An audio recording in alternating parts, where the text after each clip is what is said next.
Hello, this is Robert Dailey with the Recreational Woodworker, where we help you build great furniture. Today, I'm going to show you how to make a simple face frame.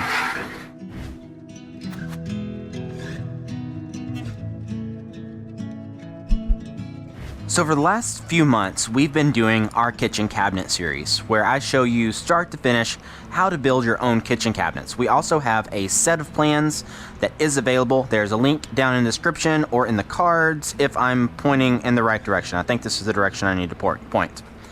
So with that, we cover, all the building of kitchen cabinets, especially face frame kitchen cabinets. But if your cabinet boxes are in good shape, you can do what's called a refacing, where you replace the face frames and the door and drawer faces and essentially get all new cabinets. So that's what I'm going to show you today, because that's what I'm doing over at my local paint store.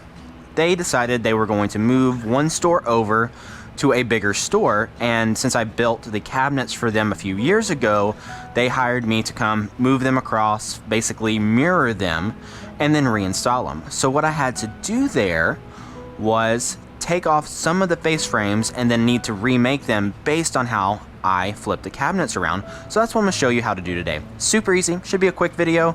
Let me know, do you like face frame cabinets or do you prefer frameless cabinets, or should I do a video explaining the difference? Let me know in the comments, okay?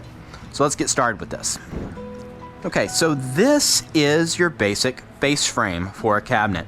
This one actually was from an inside corner. That's why this side is extra wide. If you're going with the inside corner, you want about 4 inches here and about 4 inches on the other one, just so nothing bumps into each other, especially if you're using drawers. And then I'll also show you how to build a really cool corner cabinet so you don't have to worry about any of those interfering. So there's some basic cabinet parts that we need to talk about for our face frame. These are called your rails. They're horizontal. You think of them like handrail, and you can see this is the top drawer, middle drawer, and you can see the drawers get a little bit bigger. So that's your rail. They go horizontal. They stop right here at the edge.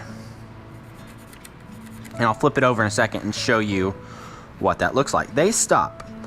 The vertical pieces right here and right here are called your stiles. They go from the top of your cabinet to the bottom of your face frame, and then down here at the very bottom would be your toe kick area.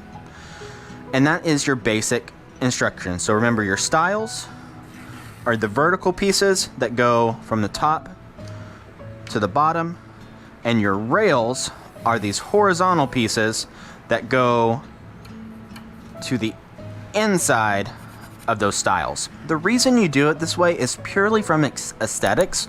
Functionally, it doesn't make that much difference, but the idea is you won't see any end grain, because this will be covered up by the countertop here. That'll be pointing to the floor down there, so you don't see any end grain that way, and it's a little bit easier than having to do a bunch of short little vertical pieces if you did it the other way. But really, structurally, it doesn't make that much difference because these are glued and nailed onto a cabinet. So let's flip this over and I'll show you what the other side looks like. So as you can see, this is just regular pocket hole construction. Pocket hole joinery was essentially developed for building face frames. So this is how it's done. The thicknesses don't matter except for like this inside corner. I chose to do 1.5 inch rails and 1.5 inch stiles on the standard cabinets. Over here it's 2 inches because that was an end cap, and over here it's 4 inches because that was an end panel. And you can see where this one was screwed on. So essentially I'm just going to mirror this. You can see everything just glued and pocket screwed together, and then my face frame was attached with glue and brad nails. And we very carefully popped it off to just reface that cabinet. Sometimes they break when you pull them off, but with a little bit of sanding, you can normally clean up the edges on your cabinet body to get this done. So I'm going to go ahead and cut down all my material, and we'll come back and show you the assembly of it. So I have everything cut, and I've got my pocket holes drilled It's just 3/4 inch material, and we want to make sure we're assembling this the right way. So here's what I do, is you assemble this pretty much backwards, or upside down really. So I will actually go through and mark this. Let me make sure I get an arrow big enough for you to see. That is my top. So top, and then this is the right side, so top right on the face. So it's going to set up like this when it's done. So that means this piece over here is my top, whoops, is going to be my top left. So I'm going to do a T and then an L right there, so top left. And then I'll just start from the top and work my way down and double check all my measurements while I screw this together. So there's just a few things you need to put face frames together. I really like doing it on my MFT style table. These are 20mm holes drilled on perfect 96mm centers. I have a video using the UJK Parf guide to lay out these holes.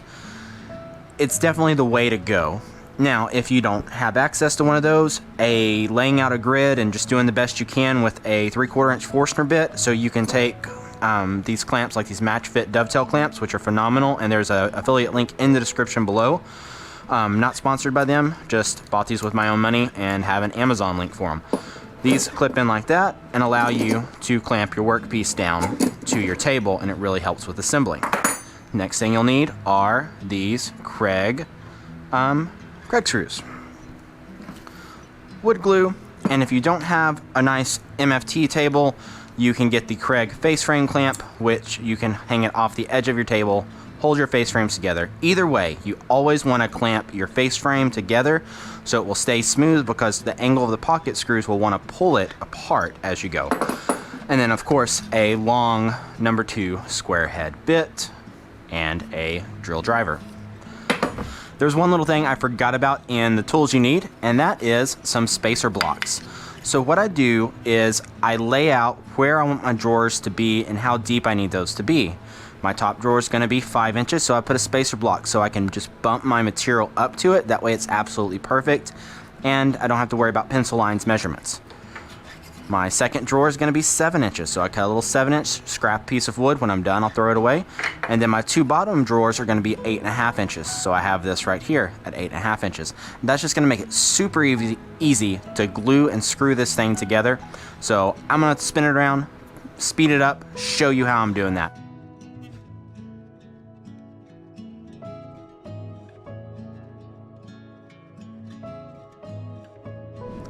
And that is how you make a face frame.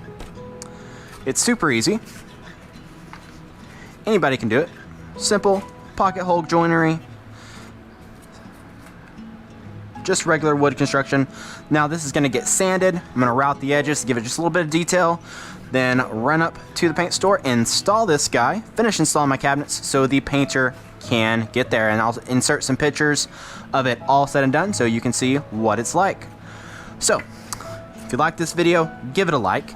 And if you want to support this channel, the best way to do that is follow what we do on YouTube and come join us at the Recreational Woodworker Facebook group on Facebook.